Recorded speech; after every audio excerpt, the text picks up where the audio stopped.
Les IA sont des boîtes noires géantes. On leur parle, elles répondent, mais que se passe-t-il vraiment dedans? Nous avons encore très peu de compréhension du fonctionnement des modèles d'IA. Ce sont essentiellement un mystère aujourd'hui pour nous. Je le dis souvent au travers de mes vidéos, mais nous ne savons pas ce qu'il se passe vraiment à l'intérieur d'une IA lorsqu'elle nous donne une réponse. On connaît certes l'entrée qu'on lui donne, on connaît la sortie que l'on obtient, on sait très bien les utiliser, mais que se passe-t-il vraiment au milieu de tout ce processus-là? Eh bien, cette semaine, Anthropic a légèrement soulevé ce voile, et il s'avère qu'il se passe beaucoup plus de choses à l'intérieur d'un réseau neuronal que nous ne le pensions. Alors aujourd'hui, nous allons explorer les pensées d'un grand modèle de langage et vous allez voir que ce qu'Anthropic a découvert est assez fascinant. C'est le sujet passionnant de la vidéo d'aujourd'hui et je vous rappelle que si ce n'est pas déjà fait, vous pouvez vous abonner pour soutenir la chaîne. C'est une des meilleures façons de me soutenir et je vous rappelle également que j'ai créé une newsletter, donc une liste de diffusion, il vous suffit de vous y inscrire et je vous envoie des mails en semaine avec les meilleures percées technologiques à ne pas louper si vous n'avez pas trop le temps ou que vous voulez accéder à l'actu le plus rapidement possible. Et ceci étant dit, on commence la vidéo. Regardez, Anthropic, l'entreprise derrière Claude, nous a sorti ce papier scientifique, ce billet de blog. Tracer ou suivre les pensées d'un Large Language Model, donc une IA. Voilà, donc dans ce billet de blog, il commence par nous expliquer que les grands langages de modèles ne sont pas du tout programmés comme la programmation traditionnelle. À la place, ils sont entraînés sur d'énormes quantités de données. Et c'est durant tout ce processus d'entraînement qu'ils vont développer leur propre stratégie pour résoudre des problèmes. Et ces stratégies sont encodées dans des milliards de calculs informatiques que l'IA va performer en fait à chaque mot qu'il va écrire. Alors oui, nous parlons bien de milliards de calculs pour produire la moindre réponse. Et franchement, jusqu'à aujourd'hui, eh bien, on naviguait à l'aveugle pour comprendre ce qu'il se passe vraiment sous le capot d'une IA. Et franchement, comprendre cela, ça serait essentiel à plusieurs niveaux. D'abord parce que, avouons-le, c'est absolument fascinant de voir comment fonctionne cette intelligence qu'on a créée sans vraiment la comprendre. Mais surtout, c'est aussi une question de sécurité fondamentale, vous vous en doutez. Comment être sûr que ces systèmes font vraiment ce qu'on leur demande si on ne voit que le résultat final? Ils pourraient très bien nous servir les réponses que l'on veut entendre, que l'on souhaite entendre, tout en pensant complètement autre chose en arrière-plan, vous voyez. C'est un peu comme quelqu'un qui vous dirait oui en face, mais qui penserait le contraire en fait. Sauf qu'ici, les enjeux sont autrement plus importants. J'ai d'ailleurs abordé un autre article de recherche qu'Anthropic avait sorti il y a quelques semaines sur ce sujet précis, et j'y reviendrai un peu plus tard car il est directement corrélé, vous allez voir. Maintenant, voici quelques questions auxquelles cette étude va répondre. Donc, Claude peut parler des douzaines de langues, mais quel langage utilise-t-il, s'il en utilise un, dans sa tête lorsqu'il réfléchit donc? Est-ce qu'il a une voix intérieure? Est-ce qu'il réfléchit avant de produire des mots? C'est la question à laquelle ils vont essayer de répondre aujourd'hui. Et c'est là que je vais faire une référence à une autre vidéo que j'ai analysée il y a quelques semaines, où je vous montrais des modèles d'IA en fait, qui avaient la capacité de raisonner de façon latente. C'est-à-dire des IA qui réfléchissent avant même de produire un seul mot, un peu à la manière que nous le faisons nous. Dans cette vidéo-là, j'avais expliqué que nous, humains, nous réfléchissons non pas seulement à mots, mais qu'il y avait beaucoup plus de choses en jeu. Alors on ne va pas refaire toute la vidéo que j'avais faite, mais en gros, il s'avère ici que Claude se comporte de la même façon. Il réfléchit avant de formuler des mots. Ce qui me pousse vraiment à croire que la logique, le raisonnement et sa façon de penser, en fait, ne sont pas nécessairement basés sur le langage naturel. Vous allez voir de quoi je parle tout à l'heure. Donc continuons, une autre question à laquelle ils vont répondre, c'est Claude écrit du texte mot à mot, un à la fois. Est-ce qu'il se concentre uniquement à prédire le mot suivant ou alors est-ce qu'il prévoit en avance? Est-ce qu'il fait un plan? Claude peut détailler son raisonnement étape par étape, mais cette explication représente-t-elle les étapes réelles qu'il a suivies pour arriver à une réponse? Ou fabrique-t-il parfois un argument plausible pour une conclusion déjà atteinte? Concrètement, vous posez une question à un modèle, il connaît déjà la réponse, mais il sait qu'il doit vous expliquer cette réponse à vous. Donc s'il connaît déjà la réponse, est-ce qu'il se contente d'inventer une explication valable pour la réponse à laquelle il a déjà pensé?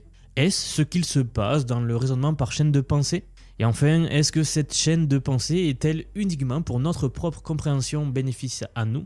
Donc regardez, Anthropic s'est inspiré des neurosciences pour mener cette étude. Et comme nous ne comprenons pas entièrement comment fonctionne le cerveau humain, cette démarche nous est assez familière, si vous voulez mon avis. Alors, les neurosciences étudient depuis longtemps l'intérieur complexe des organismes pensants et tentent de construire une sorte de microscope d'IA, donc c'est le terme qu'ils ont utilisé, qui nous permettrait d'identifier des schémas d'activité et des flux d'informations. C'est exactement ce qu'ils ont essayé d'appliquer avec cet article de recherche. Il y a des limites à ce que vous pouvez apprendre juste en parlant à un modèle d'IA. Après tout, les humains, même les neuroscientifiques, ne savent pas en détail comment marche notre cerveau humain. C'est ce que nous allons regarder. Alors nous regardons à l'intérieur, et c'est bien ça la différence avec le cerveau humain, c'est qu'ici nous pouvons regarder à l'intérieur des IA, même si parfois nous ne comprenons pas tout.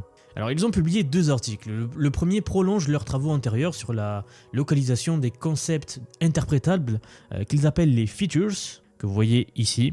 Donc des concepts non basés sur le langage qu'un modèle pourrait avoir avant même de prédire un seul token pour nous montrer. En gros, ils essaient de comprendre comment ces différents concepts sont liés entre eux, comment ils sont activés quand on pose une question à une IA, etc. Et la deuxième étude qu'ils ont menée se concentre spécifiquement sur, regardez, Claude 3.5 Haiku. Et donc ils nous disent en réalisant des études approfondies de tâches simples, représentatives de 10 comportements cruciaux du modèle. On va voir des schémas de l'intérieur de l'IA tout à l'heure, mais continuons car c'est assez important ce que l'on va voir maintenant. Voici quelques éléments extrêmement intéressants.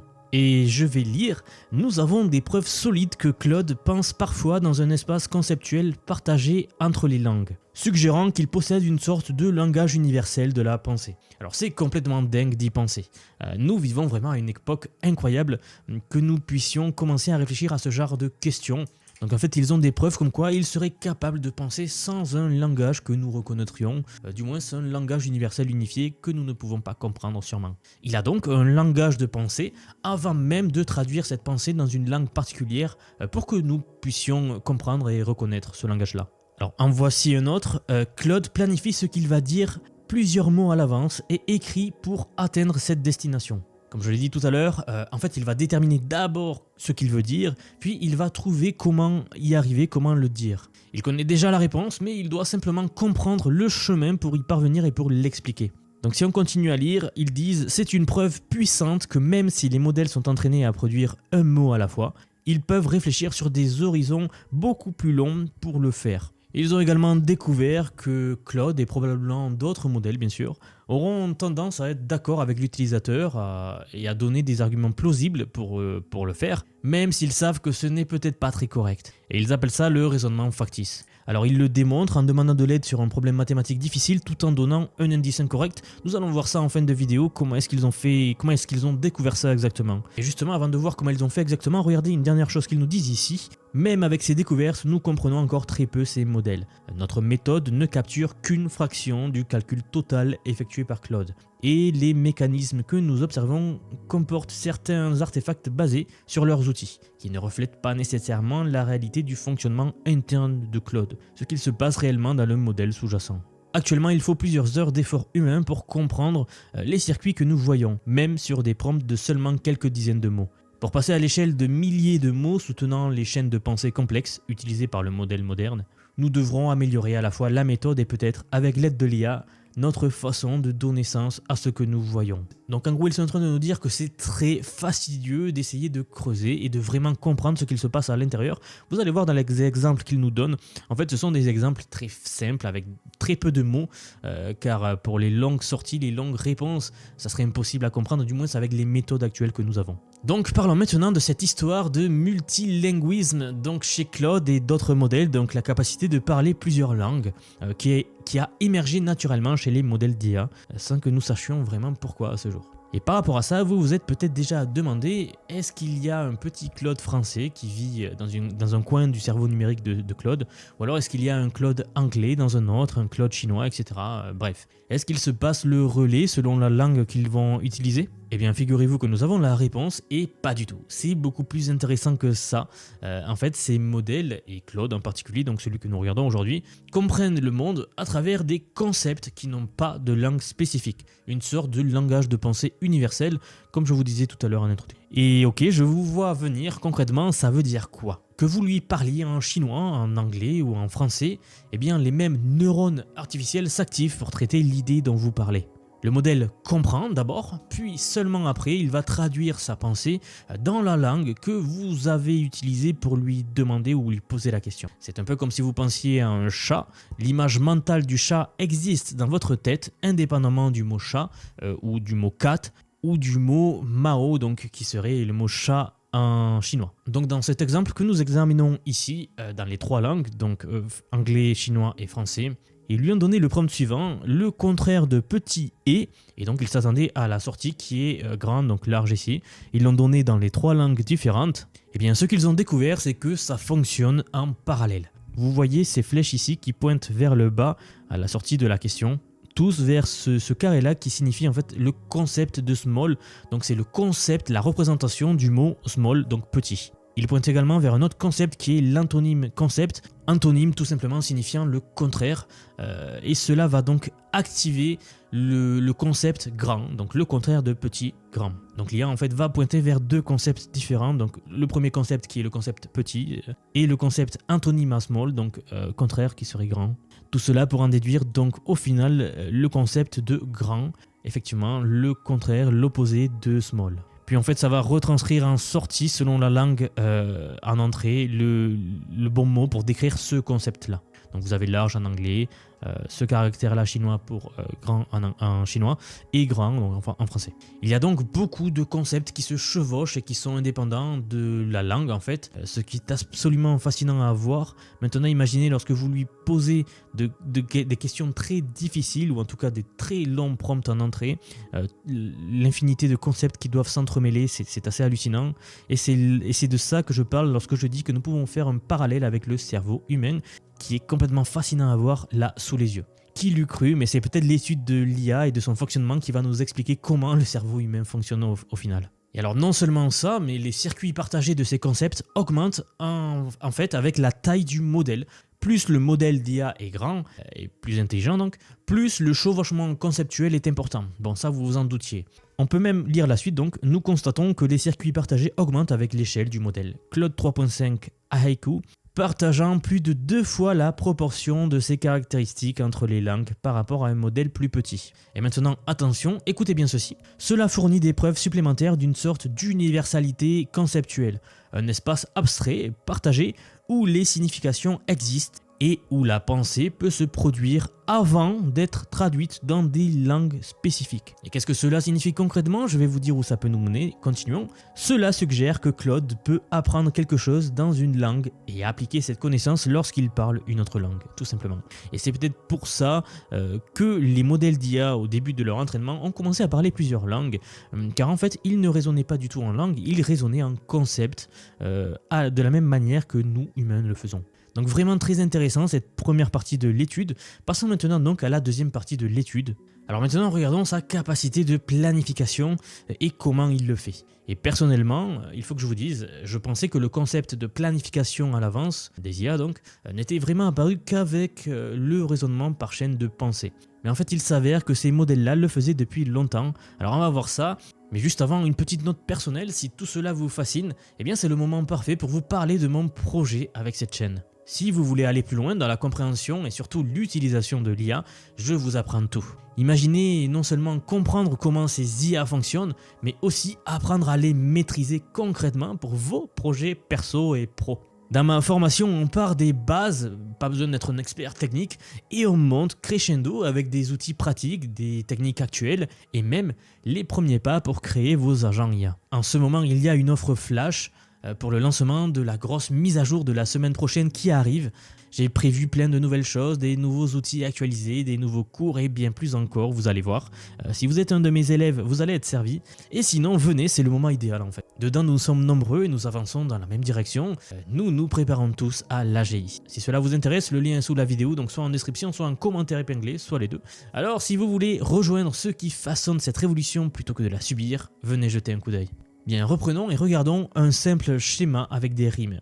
Donc ils ont fait passer à Claude ce test-là de lui faire écrire des poèmes, donc la poetry en anglais. Comment Claude écrit-il de la poésie avec des rimes? Et désolé pour les exemples ici puisque c'est en anglais, mais l'idée restera la même en français en fait, alors vous allez voir. Ils ont donc considéré les versets suivants. Il vit une carotte et dut la saisir. Sa faim était comme celle d'un lapin affamé. Et en anglais, cela rime, bien sûr. Donc si on regarde le schéma qu'il nous propose par rapport à ce couplet-là, eh bien la première ligne ici, c'était le prompt qu'ils ont rentré, la demande qu'ils ont formulée à l'IA. Et ils lui ont demandé donc de finir ce couplet-là, de faire de la complétion.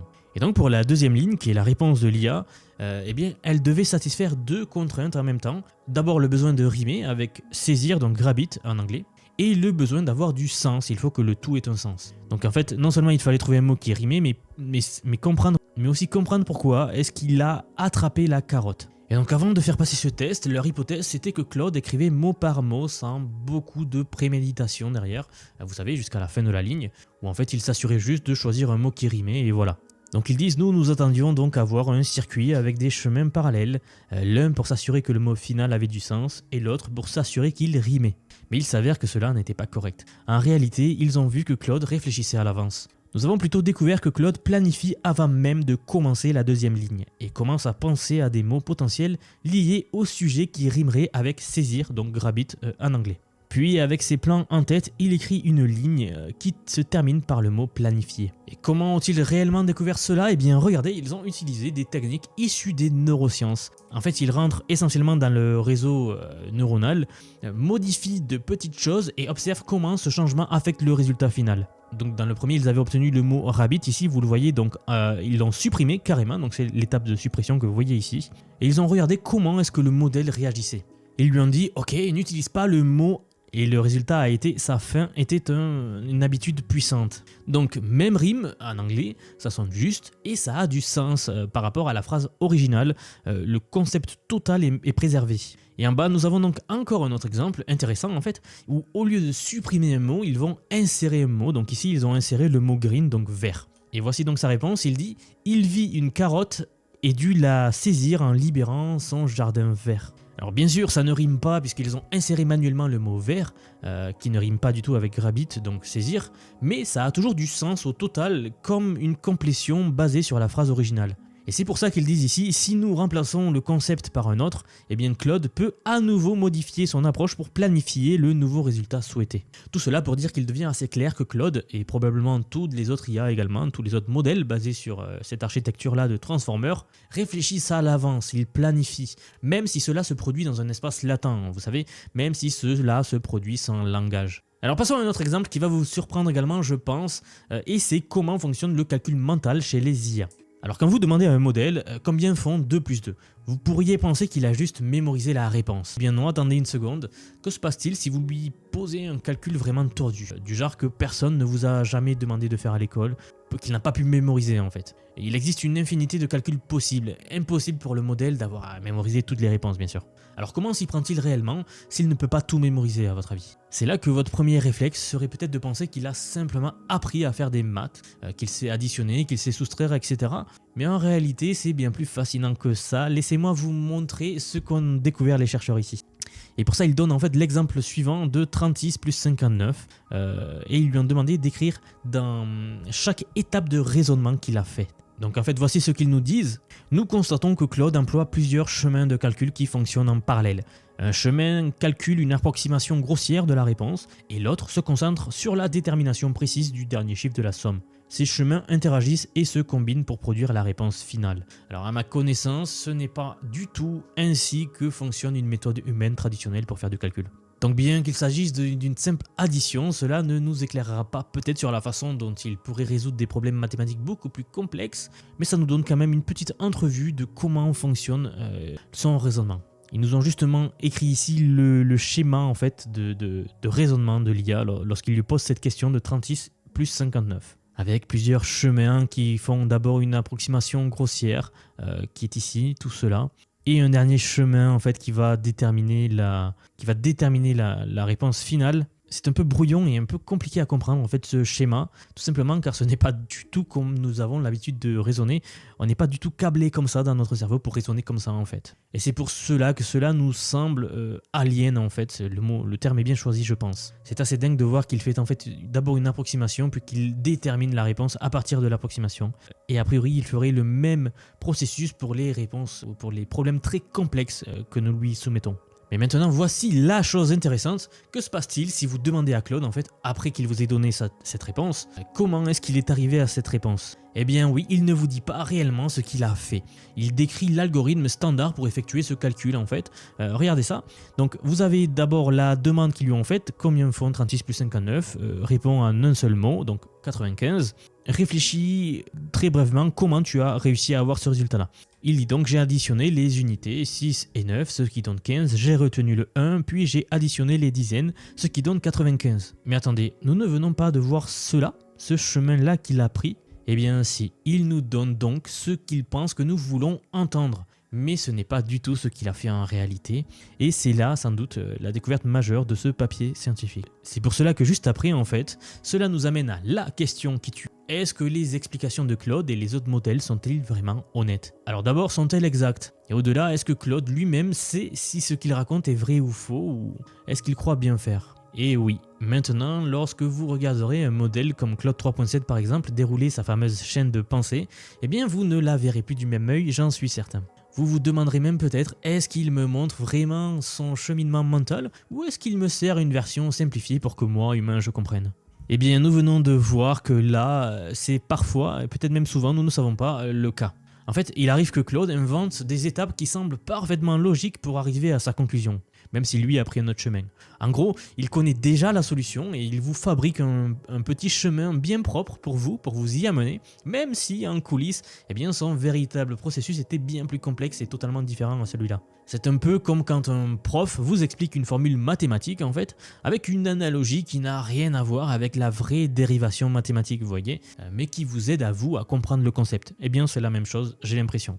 Je lis donc, le problème c'est que le raisonnement inventé de Claude peut être très convaincant, et il est très difficile de distinguer un raisonnement fidèle d'un raisonnement non fidèle. Regardons un problème plus difficile, comment calculer la racine carrée de 64. Claude produit une chaîne de pensée fidèle, avec des caractéristiques représentant l'étape intermédiaire du calcul de la racine carrée de 64, mais quand on lui demande de calculer le cosinus d'un grand nombre qu'il ne peut pas facilement calculer, eh bien Claude s'engage parfois dans ce que le philosophe Harry Frankfurt appellerait du bullshit. Un terme que je suis sûr vous connaissez tous, juste pour trouver une réponse, n'importe quelle réponse sans se soucier si elle est vraie ou fausse. Alors que les techniques d'interprétabilité ne révèlent aucune preuve qu'il ait réellement fait ce calcul, vous voyez. Et encore plus intéressant, quand on lui donne des indices sur la réponse, eh bien il va en fait travailler à rebours à partir de cet indice-là pour vous expliquer comment il est arrivé à la réponse en utilisant cet indice. Ils appellent cela le raisonnement motivé et c'est sur cet exemple-là qu'ils nous montrent cela. Donc je vous le laisse afficher à l'écran, mais la vidéo commence à être un petit peu longue, donc on va juste passer à la conclusion. Car avant de conclure, j'aimerais que nous plongions sur un dernier aspect fascinant, le raisonnement en plusieurs étapes des IA. Alors comment ça se passe vraiment dans les entrailles du modèle de celui-ci ou d'autres? Eh bien là, pour la solution la plus simple, vous pourriez vous dire, c'est que le modèle fonctionne par pure mémorisation, n'est-ce pas? Qu'il stocke simplement des millions de réponses déjà toutes faites. Mais si vous avez suivi jusqu'à maintenant, réfléchissez-y une seconde. Si c'était juste une immense bibliothèque de réponses préfabriquées, il serait incapable d'aller au-delà de ce qu'il a déjà vu dans ses données d'entraînement. Logique. Or, on sait bien qu'il peut répondre à des questions inédites et à s'adapter à des situations nouvelles. Alors que se passe-t-il vraiment sous le capot? Comment arrive-t-il à assembler des raisonnements complexes qui semblent si humains? Et pour cela, ils ont examiné la question spécifique: quelle est la capitale de l'État où Dallas est située? Donc c'est un raisonnement en plusieurs étapes qui est requis ici à l'IA pour répondre. C'est pas simplement quelle est la capitale du Texas par exemple, vous voyez. C'est quelle est la capitale de l'État où se trouve Dallas. Donc il y a plusieurs étapes pour arriver à la conclusion. Et leur recherche révèle donc quelque chose de plus sophistiqué. Regardez, nous pouvons identifier des étapes conceptuelles intermédiaires dans le processus de réflexion de Claude. Dans l'exemple de Dallas, Claude active d'abord ses caractéristiques représentant Dallas est au Texas. Donc vous le voyez ici, Dallas donc, est relié au concept de Texas. Donc capitale et État est relié au concept de capitale.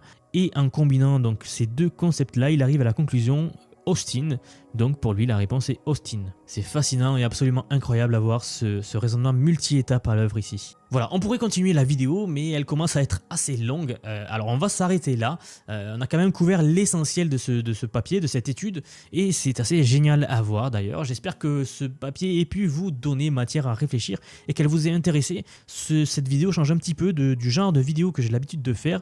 Donc si elle vous a plu, n'hésitez pas à me le dire dans les commentaires pour que je sache si en faire d'autres comme celle-ci vous intéresserait ou alors si j'abandonne le concept. En tout cas, je voulais me poser un petit peu plus et parler avec vous de tous ces concepts, un petit peu abstraits parfois bien sûr de l'IA, mais qui nous touchent réellement pour être honnête. Si vous avez aimé la vidéo, n'oubliez pas de vous abonner également pour soutenir la chaîne. Je vous rappelle que vous pouvez vous inscrire à la newsletter Vision IA pour recevoir des emails avec les meilleurs résumés des meilleures actus rapidement.